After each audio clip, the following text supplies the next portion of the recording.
খাসির বট বা ভুঁড়ি কিভাবে রান্না করলে টেস্টি বা সুস্বাদু হয় আমি সেই রেসিপিটাই তৈরি করে তোমাদের আজ দেখাবো। আর একদম সঠিকভাবে রান্নাটা করে দেখাবো। কখনোই এক জালে কিন্তু বট বা ভুঁড়ি ভালো হয় না। আর আমি কিভাবে রান্নাটা করছি তোমরা প্রথম থেকে শেষ পর্যন্ত দেখবা, না হলে কিন্তু বুঝতে পারবা না।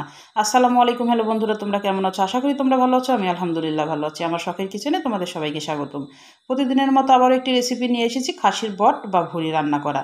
একদম সঠিক মাপ এবং টেস্টি ও সুস্বাদু করে রান্নাটা করে দেখাবো। তাহলে তোমরা প্রথম থেকে দেখতে থাকো। আমি এখানে খাসির বট নিয়েছি। বটটা কিন্তু আমি আগে থেকে পরিষ্কার করে কয়েকবার পানি পাল্টিয়ে পরিষ্কার করে ধুয়ে রেখে দিয়েছি। এবার আমি কড়াইয়ে চলে গেলাম।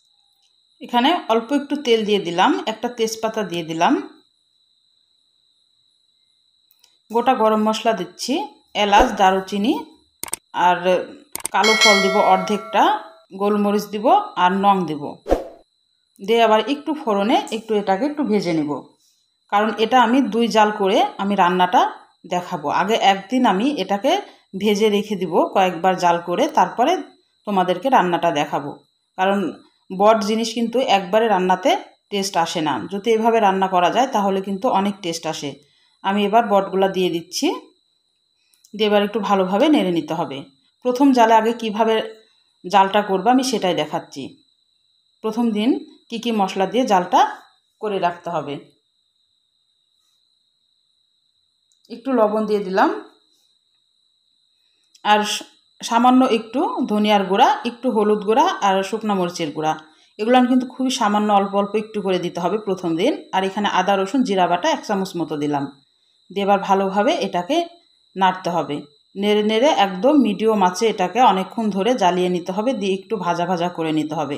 তারপরে এটা তো আগা দিন আমি করছি, আমি কিন্তু কয়েকবার এভাবে ভেজে নিব। সবটা তোমাদের দেখাচ্ছি না, আমি বলে দিচ্ছি এটা কিন্তু আমি কয়েকবার এটা ভেজে নেব। এভাবে যদি বট রান্না করা যায় খেতে কিন্তু অসম্ভব মজা লাগে।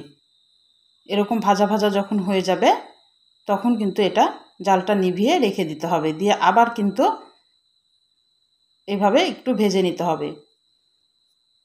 একদিনে 2-3 দিন একটু 2-3 বার একটু জাল করলেই কিন্তু এটা ভাজা হয়ে যাবে।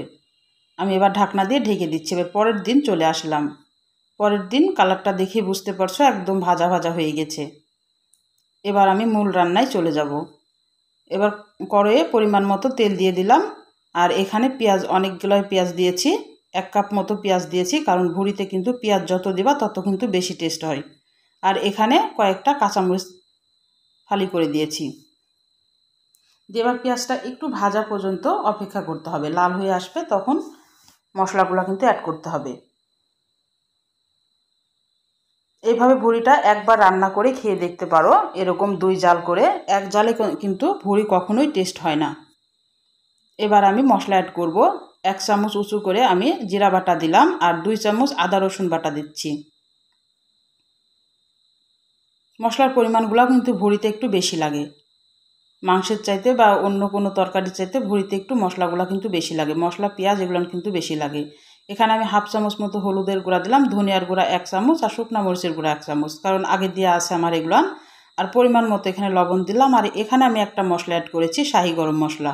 শাহি গরম মশলাতে কিন্তু জয়ত্রী জয়ফল সবই দেওয়া থাকে।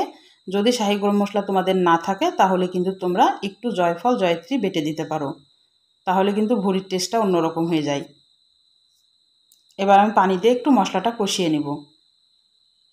আর একবার হলো এইভাবে রান্নাটা করে খেয়ে দেখো, গরুর বট হোক আর খাসির বট হোক, যেভাবে হোক এইভাবে রান্নাটা করলে কিন্তু অসম্ভব মজা লাগে। উপরে যখন তেল উঠে আসবে তখন কিন্তু মশলাটা কষানো হয়ে যাবে, এটা বুঝতে হবে। এবার আমি সেই বটগুলা দিয়ে দিচ্ছি।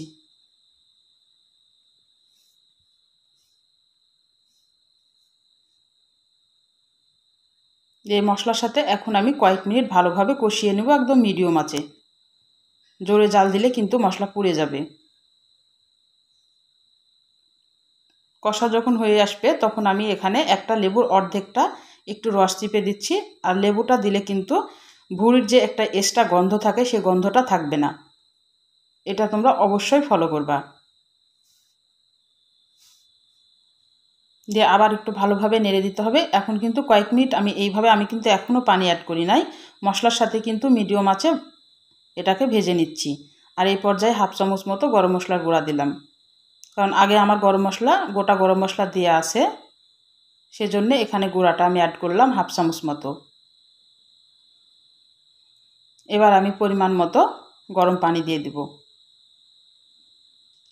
আর গরম পানিটা দেওয়ার অবশ্যই চেষ্টা করবা, তাহলে কিন্তু ভুঁড়িটা রাবারি টাইপের হবে না, সিদ্ধটা কিন্তু ভালোভাবে হয়ে যাবে। পরিমাণ মতো পানিটা দিয়ে এখন আমি একটু নেড়েচেড়ে ঢাকনা দিয়ে ঢেকে দেব। তাহলে আমার রান্নার যদি কোনো অংশই তোমাদের ভালো লাগে, প্লিজ আমার চ্যানেলটাকে সাবস্ক্রাইব করে দিও, একটা লাইক দিয়ে রান্নাটা দেখা শুরু করো, ছোট্ট একটা কমেন্ট করে জানাই আমার রান্নাগুলো কেমন লাগে। পাশে থাকা বেল আইকনটা প্রেস করে দিও, আমি যখন এরকম নতুন রেসিপি তোমাদের মাঝে হাজির করবো তোমাদের কাছে যেন আগে ভিডিওটা চলে যায়। তোমাদের একটা লাইক একটা কমেন্ট কিন্তু আমাকে অনেক উৎসাহ করে। আর বেশি করে বন্ধুদের মাঝে শেয়ার করে দিও ভিডিও। এই যে আমি কিন্তু আবার ঢাকনা তুলে এখন দেখছি আমার হয়ে এসেছে, আমি আর একটু নেড়ে চেড়ে কিন্তু নেমে নিব। আর আমি অফ ক্যামেরায় কিন্তু অনেকবার নেড়ে দিয়েছি, তোমরা অবশ্যই কিন্তু এটা মাঝে মধ্যে কিন্তু যে নাড়তে হবে।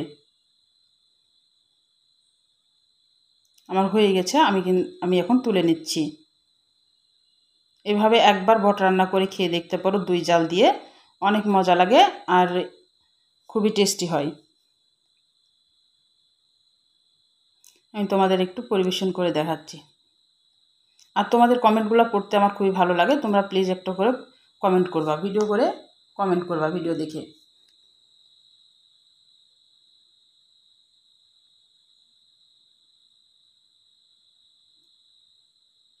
আমার পরিবেশন করা হয়ে গেছে। তাহলে আজকের মতো বিদায় নিচ্ছি, তোমরা সুস্থ থাকবা, ভালো থাকবা, আল্লাহ হাফেজ।